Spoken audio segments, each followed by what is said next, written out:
Cold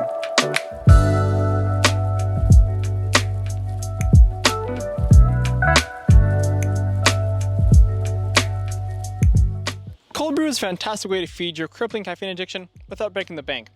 See, I used to be like every other coffee addict, and I would buy my coffee from like Starbucks or someplace similar.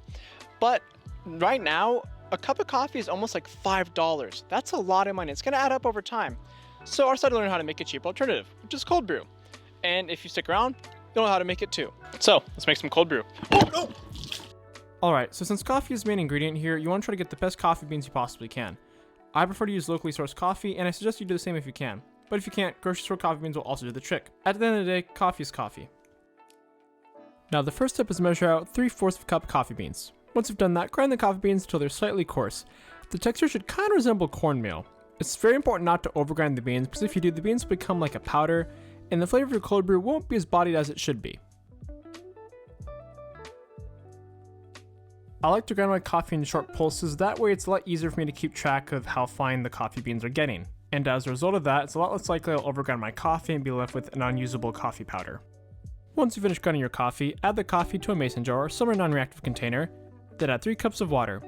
Give the coffee grounds a little bit of a stir, and don't worry, they will float to the top of the beginning, but eventually, once they start to absorb water, they will sink down to the bottom. Afterwards, place the container in a fridge and let it chill for 20 hours. If it chills any longer than that, it will taste very bitter. So, keep track of the time. So as I mentioned earlier, 20 hours is a lot of time to kill, so I like to kill the time by just, reading a book. After 20 hours is up, grab a strainer and line it with a cheesecloth or a paper towel if you're desperate, doesn't really matter, and then pour your coffee through the strainer. And then transfer your coffee into a mason jar or any other container you like, and that's pretty much it. You're done. You made some delicious, fantastic cold brew. However, I like to upgrade my cold brew by adding in some whipped cream and finish it with a salted caramel sauce. And if you don't know how to make caramel sauce, don't worry, because I'll show you right now. First things first, grab a small saucepan and then add in 2 cups of white sugar, and then slowly melt the sugar over medium-low heat. After about 5 minutes, the sugar should take on a golden caramel color. After that happens, add in 6 tablespoons of butter.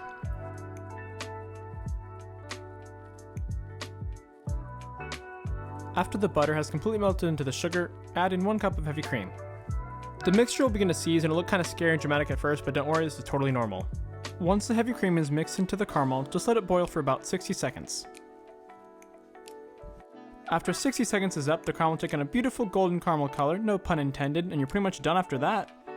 Now, not only do you know how to make cold brew, you also know how to make a delicious caramel sauce that you can use on almost anything you like.